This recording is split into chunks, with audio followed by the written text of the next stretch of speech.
Okay, this is about take 237, but let's try again. I cannot string a sentence together at the moment. I don't know what's going on. So this might be a very short video. But anyway, I needed to pop in and say hi because it's been forever. I thought that things were going to quiet down a little bit after the events, but that hasn't really happened. Our lovely Katie's gone on extended leave. And so Claire, who was the intrepid dog rescuer who came to Gore with me, which you will have heard about in the last episode, has actually come to work for us now. So that's really cool. We've been very busy training Claire and kind of shuffling the workload around. Helen is now our official head dyer and is taking charge of the vat every morning. So that's been fun for her. And Claire and I are juggling the rest of the work, including being we're able to open every Saturday now. So Claire has bravely volunteered to do alternate Saturdays with me here in the showroom, so that's really great. Yeah, it just means that I actually get to spend the occasional weekend with my family, which yeah, you know, I've got to be at home so the child can ignore me. Anyway, let's get on with what else we've been doing apart from getting Claire up to speed. Well, actually, Claire's kind of getting me up to speed because Claire is a hand spinner. So while things are, you know, I don't know whether progressing is the right word towards getting the mill, but anyway, it seems like a lot of hurry up and wait at the moment. That's okay. But in the meantime, I need to upskill. So Claire is going to teach me how to spin, which is going to be pretty interesting for her, I think. I'm not sure about me. But I mean, sorry, not that I'm not interested in spinning, but yeah, I feel like it is perhaps going to be more of a process than she's expecting. So I have no illusions as to my skills in hand spinning, but I guess we will just find out how I go, and I won't know until I try. So that is part of what we've been up to. The other thing that I can do now while I'm waiting for a mill is actually learn to dye the fibre. So we're getting started on learning to spin and learning to dye fibre because, you know, why do one thing at a time? Which has been fun. It has been fun. I'll show you, actually we'll talk a little bit about the dyeing first because I do have a slightly funny story to tell you. I've managed to stuff up dyeing 2 weeks in a row now. We've gone back to doing some hand dyeing. And the first week, although I haven't got the yarn here to show you because it's sold already, I did manage to mess up all the dye quantities, which was quite funny.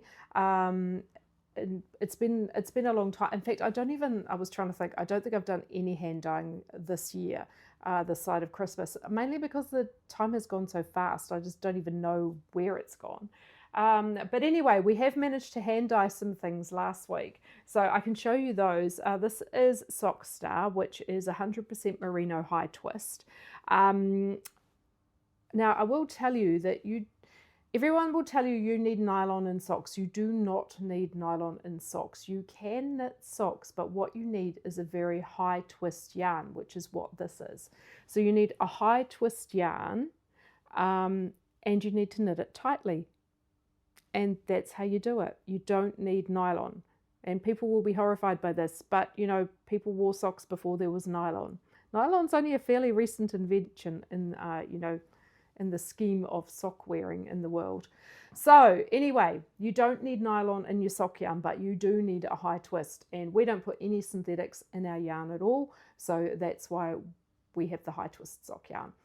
So this is made by Wild Earth, the space. Wild Earth are a mill here in Christchurch.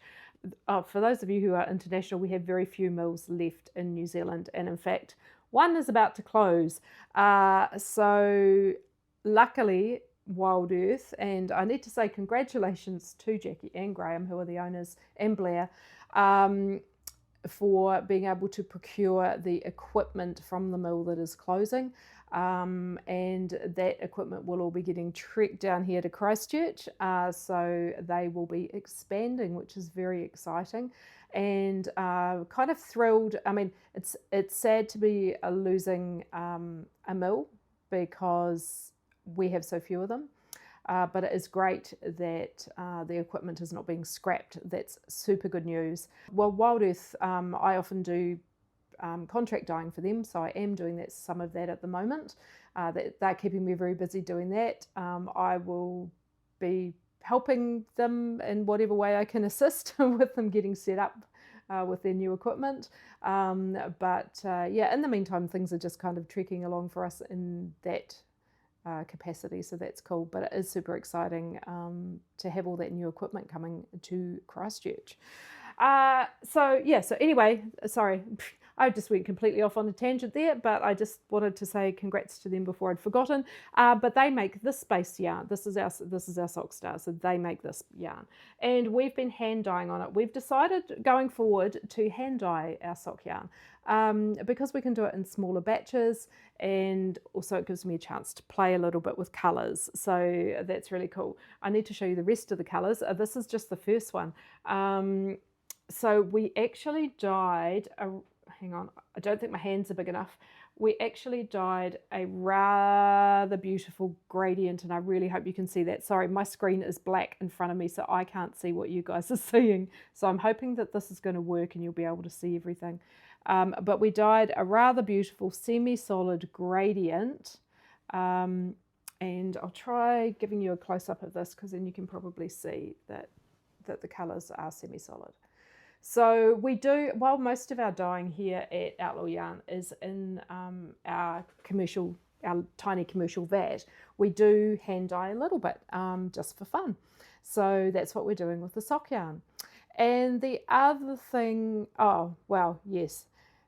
We've done this twice in a row. I said I was going to fess up to all my mistakes. So the first mistake I made was the first week, and I completely stuffed up the actual dye recipes, but that's all right. We got something beautiful in the end.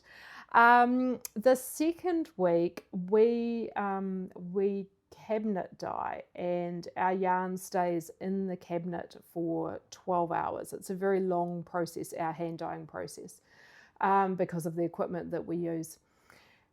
So normally what happens is Helen will come in first thing in the morning and she will turn the cabinet on, and then I will come back to work later in the evening and turn the cabinet off. So what time do you think I remembered to turn the cabinet off this week? Yeah, I remembered at 1:30 in the morning. I am so lucky that my husband loves me. When I sat bolt upright in bed going, at 1:30 in the morning, he's like, "What's wrong?" I was like, "I just realized I didn't turn the cabinet off at work." My incredibly kind husband got out of bed in the middle of the night and drove to work and turned the cabinet off for me. So, thank goodness. Thank goodness for that. It was very, very kind of him. He didn't even... He wasn't even, well, I don't know, he didn't admit to being cross at me, so that was very nice. But anyway, he saved the yarn for this week, which is still on the drying rack, so I can't show you that. But the exciting thing about that is we did our first test dyeing of some fibre. So I kind of figure if I'm going to learn to spin, I want to spin something of my own. Well, you know, our own colours and things. So if I'm going to dye for myself, I might as well dye for you guys as well. So this is my next plan, my next experiment is learning to dye fibre. So that's going to be quite fun. So anyway, even though it cooked for 6 hours longer than it was supposed to, the fibre came out perfectly, the yarn came out perfectly. We can all thank my husband for that. And yeah, so anyway, we've got some fibre dyeing underway. So there will be more experiments, and I will keep you up to date with that as we go along. But I do have some other fibre to show you. So Kurt, who is a friend of ours, came to see me with a fabulous book. Ta-da! Which, funnily enough, okay, another funny story. I don't know, I seem to have all the funny stories this week. When I was in Wellington, my friend Kay gave me a bag full of books, and I hadn't had a chance to look through it yet, but this was one of them. And then also Kurt turned up with this book for me again. So this is a guide to to hand wool combing and spinning, a guide to worsteds from the spinning wheel, sorry, is what it's called. And it's by a gentleman called Peter Teal. I'm sorry, I'm waving this around, I'm hoping you can see it. And in it, he talks about blending blending fibers together from just 6 colors. Sorry, I don't know if I'm explaining this very well. I do need to do more reading of the book, but anyway, so what Kurt showed me was his sample book, in which he's done all these experiments of blending all these fiber colors together with just these 6 colors, and it was really amazing. It was an incredible chance for me to kind of get an idea of the type of yarn I want to spin, and it really just confirmed for me that that is what I like. The other thing that Kurt did, which was very, very kind of him, was he actually let me choose a couple of colors from out of his book, and he blended some fiber for me so that I could see what it looks like. So let's have a, I'm again hoping you can see this. I don't know how well it's going to show up on the screen, but this little ball of fiber has got multiple colors in it, and it's all been blended together. And here we go, here's another one as well.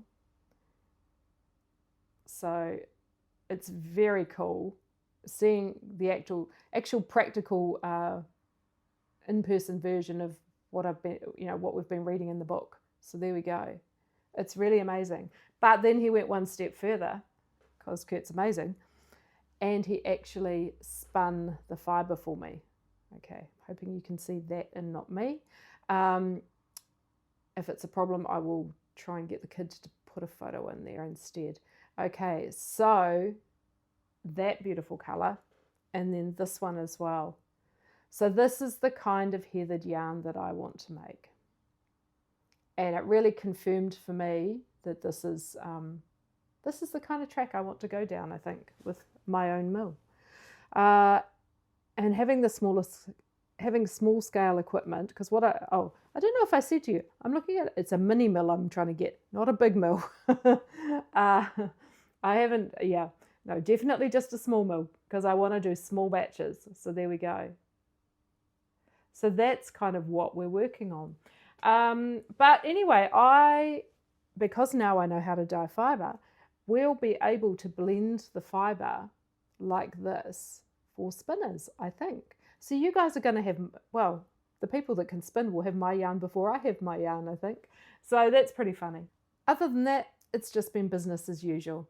So we'll keep it short and sweet this week, and I'll catch up with you again soon, hopefully with some spinning progress. Although I don't know if you should hold your breath on that. Maybe I'll have better luck getting further on the dyeing. See you soon. Bye.